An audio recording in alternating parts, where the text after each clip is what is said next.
Las mujeres del Perú. Recluidas en sus casas, de donde solo salían para ir a misa, dirigidas por el marido y el confesor, eran las mujeres de los funcionarios o los terratenientes en el Perú antiguo, obligadas a salir todos los días a vender lo que fuese para ganar su propio sustento y mantener a su ama empobrecida por la crisis. Eran las esclavas en Lima, Trujillo, Cusco o Arequipa, allá por el 1600 o 1700, encerradas en sus conventos de por vida. Eran las monjas, obligadas a hacerse cargo del hogar a la vez que de la producción y el mantenimiento del Señor. Eran las mujeres de los mitayos o los esclavos de los obrajes. Analfabetas, tenían poco para elegir. Sus familias tenían dinero, solo podían ser esposas o monjas. Si no lo tenían, eran siervas o esclavas. Pero la vida fue cambiando. ¿Cómo explicarse a Micaela Bastidas, instruida, alfabeta, organizadora, con una redacción que envidiaría cualquier intelectual de hoy? Demos un ligero repaso a épocas pasadas. Las princesas indias y mexicas. La suerte de las mujeres nativas recién empieza a ser investigada. Me permito sintetizar en los siguientes párrafos el libro de Stuart Stirling sobre las princesas incas y varios textos sobre las princesas mexicas. En el drama de la integración de la población nativa al nuevo régimen que surgía chorreando sangre, la mayor parte de las collas que fueron apresadas con Atahualpa, niñas o casi niñas, fueron violadas y obligadas a convertirse en efímeras siervas sexuales de los principales capitanes de Pizarro. En muy pocos casos fueron aceptadas en la nueva sociedad. En la mayor parte fueron desechadas como material indeseable de uso. Cosa parecida sucedió en México. Hablemos de Quispe Sisa, la media hermana de Atahualpa. Quispe Sisa fue entregada a Francisco Pizarro a los 12 años. 12 años. Le pusieron Doña Inés. Tuvo 2 hijos con Pizarro, a los que llamaron Doña Francisca y Don Gonzalo. Y una vez que Pizarro hizo uso de ella, fue dada en matrimonio a Francisco de Ampuero, su sirviente, quien después fue encomendero y concejal del Cusco. Ampuero maltrataba a Inés. Entonces Inés, harta del maltrato, desesperada, buscó a la bruja indígena Yanque para que le haga la brujería a Ampuero de manera que no la siguiera maltratando. Yanque y Simón, esclavo negro de la princesa, fueron descubiertos.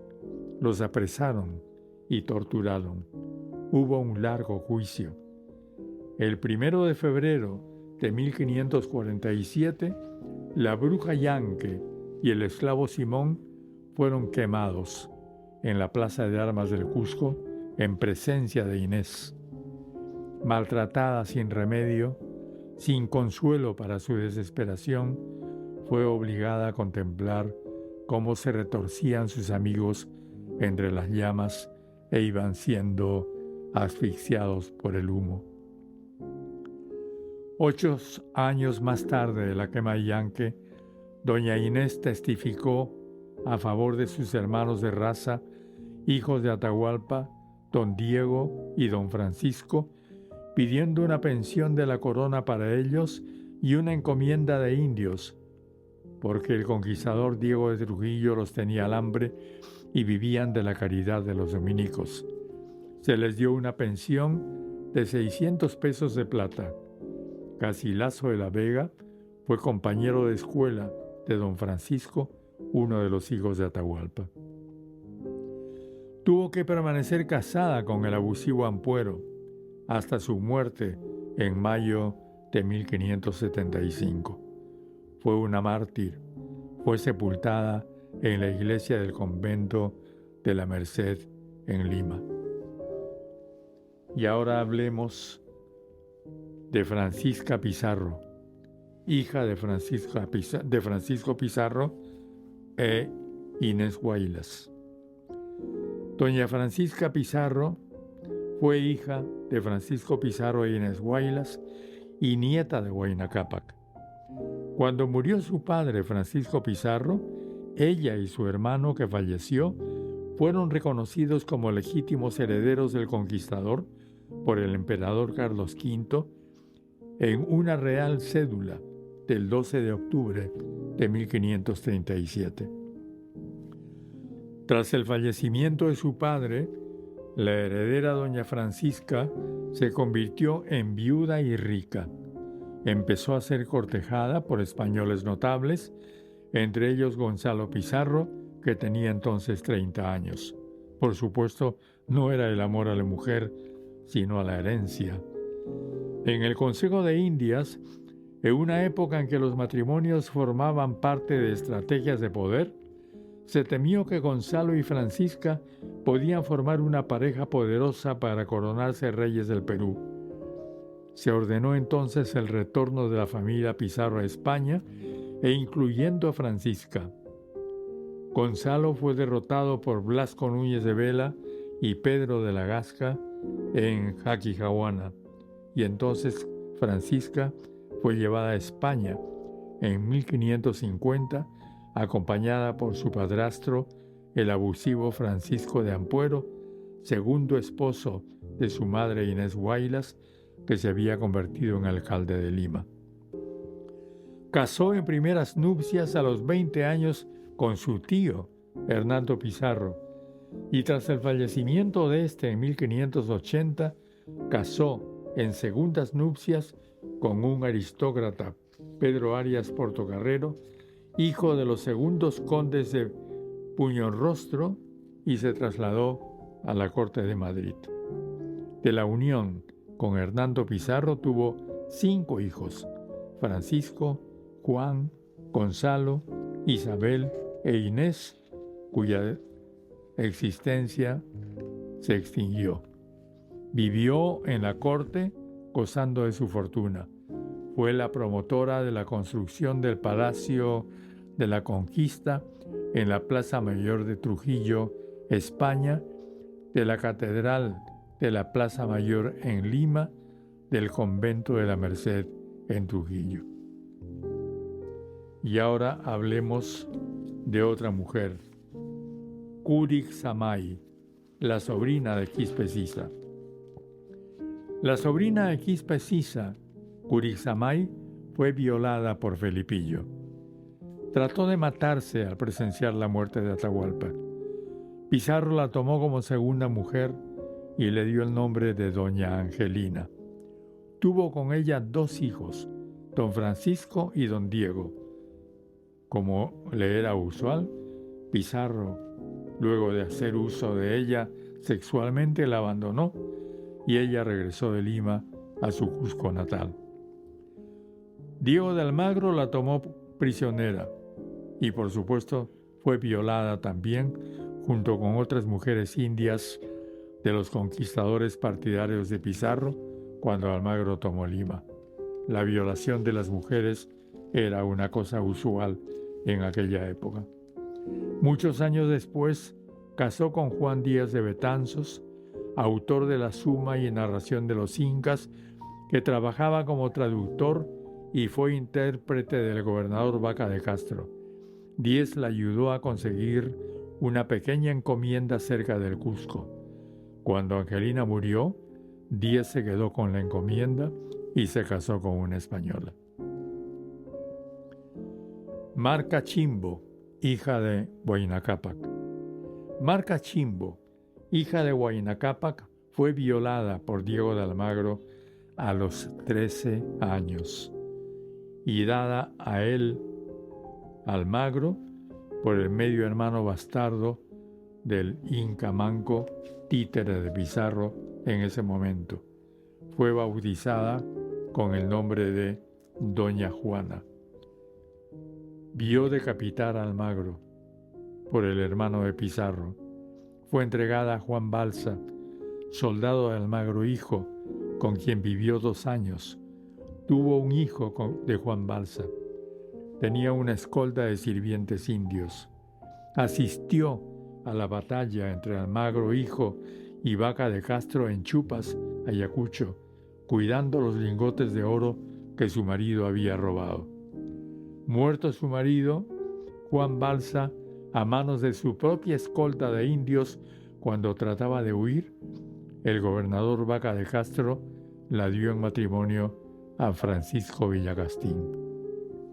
Tras la muerte de Villacastín, 6 años más tarde, ejecutado por su participación en la rebelión de Gonzalo Pizarro, Doña Juana terminó sus días en Cusco, en medio de la pobreza, junto a su único hijo de Juan Balsa, que se convirtió en intérprete y guía. Soto, nieta de Huayna Cápac. Hernando de Soto violó a la coya Toctochimbo, hija de Huayna Cápac, y de Chumbe Ilaya, señora de Ica. Era mujer de Atahualpa. Tuvieron a Leonor de Soto como hija. Cuando Leonor tenía 22 años, Vaca de Castro la casó con Bautista el Galán y le dio indios en encomienda por ser descendiente de Huayna Cápac. Bautista fue ahorcado en el Cusco. Leonor Coya quedó desamparada y murió en la miseria. Leonor de Soto, la pequeña hija, fue abandonada. Casó con García Carrillo. Este reclamó la herencia que le correspondía por ser descendiente de Huayna Cápac. Isabel Yupanqui. Isabel Yupanqui tuvo un hijo con Lucas Martínez Vegaso, primer encomendero y primer alcalde de Arequipa. Este la abandonó para casarse con una mujer criolla que era hija de Nicolás de Rivera. En 1551, la joven Isabel del Mercado cruzó la plaza acompañada de su tía. Esta había solicitado permiso para visitar a un nuevo prisionero traído de Madrid. Diego de la Mota, el hombre más rico del reino en aquella época, era acusado de asesino por haber ordenado la ejecución de Diego de Almagro. Casi ciego y de edad mediana, estaba preso. Isabel Yupanqui, mestiza de 17 años, quedó como amante del cautivo durante 9 años. Isabel tuvo 4 hijos, de los cuales solo 2 sobrevivieron. Sin embargo, ellos no tenían derecho, ya que su madre era considerada peor que una prostituta. Cuando llegó la hija de Pizarro, Francisca, doña Isabel se retiró al convento dominico de Santa Clara. Francisca Pizarro se presentó ante el prisionero ciego, a quien aceptó como marido y señor. Después, él fue liberado por orden de Felipe II al costado de su esposa y de su séquito. Doña Isabel murió en el convento sin saber que algún día su descendencia heredaría el marquesado ante la extinción del linaje de Francisca Pizarro. En agosto de 1578, Hernando Pizarro murió y dejó como herencia el producto de los saqueos en que había participado. A los 3 años de la muerte de Hernando, su joven viuda se casó con el hijo del conde Puñonrostro. Falleció en Madrid en 1598. La coya Quispi Quipi, hija de Huayna Cápac. La coya Quispi Quipi fue una de las sobrevivientes tras la muerte de Atahualpa. Quedó prisionera y por ser hija de un emperador, era trofeo para los españoles. También fue violada a los 17 años y quedó embarazada del español Daniel Hernández y le pusieron Doña Beatriz. Por ser mestizo, su hijo no tenía derecho a ser reconocido para ocupar un cargo público o heredar o portar armas. Al quedar en la miseria y al morir Diego Hernández, sus bienes fueron rematados. El abogado Martín fue quien defendió su caso, porque hablaba su mismo idioma, pero no tuvieron piedad frente a las peticiones que hizo al virrey. Fue la peor humillación para la hija de Huayna Cápac. En su testamento, doña Beatriz reclamó los bienes que le correspondían como viuda y dueña de lo que le pertenecía antes de que llegaran los españoles. Sin embargo, solo el hijo legítimo tenía ese derecho, teniendo de condición que al fallecimiento de éste todo regresaría al virrey. Juan Serra de Leguizamón, nieto del emperador Huayna Cápac e hijo de doña Beatriz. Juan Serra, nieto de Huayna Cápac e hijo de doña Beatriz, vivió exilado y empobrecido. Sayri Túpac otorgó que Juan Serra administre las encomiendas que dejó de herencia a su hija Beatriz Clara. Estamos hablando de Sayri Túpac, que fue uno de los incas de Vilcabamba. La princesa doña Beatriz Clara, hija de Sayri Túpac. La princesa doña Beatriz Clara fue forzada a comprometerse a los 14 años con el caballero de Calatrava, Martín García de Loyola, sobrino nieto de San Ignacio de Loyola. En una carta dirigida al rey Felipe II, el virrey Toledo informó que Loyola había estado de acuerdo en casarse con la princesa para servir a la corona, aunque fuera india y vistiera indumentaria nativa. Hubo un juicio cuando el mestizo Cristóbal Maldonado, quien había permanecido varios años exilado de la colonia por rebelión, declaró que el compromiso de Loyola era ilegal y cualquier casamiento que surgiera del mismo sería bigamia, ya que según él, cuando la princesa tenía 7 años, había sido sacada del convento y que además de haber vivido con él cerca de 2 años en condición de amantes, se habían casado. Reconocía haberla violado cuando era niña. En 1591 se resolvió el juicio a favor de Loyola cuando doña Beatriz Clara tenía la edad de 33 años. Y en 1592 nació su única hija, doña Ana María. Y así, esta ha sido la suerte de las princesas incas. Podríamos seguir hablando esta triste historia de mujeres que fueron violadas cuando eran todavía niñas, como el primer acto de la conquista del Perú.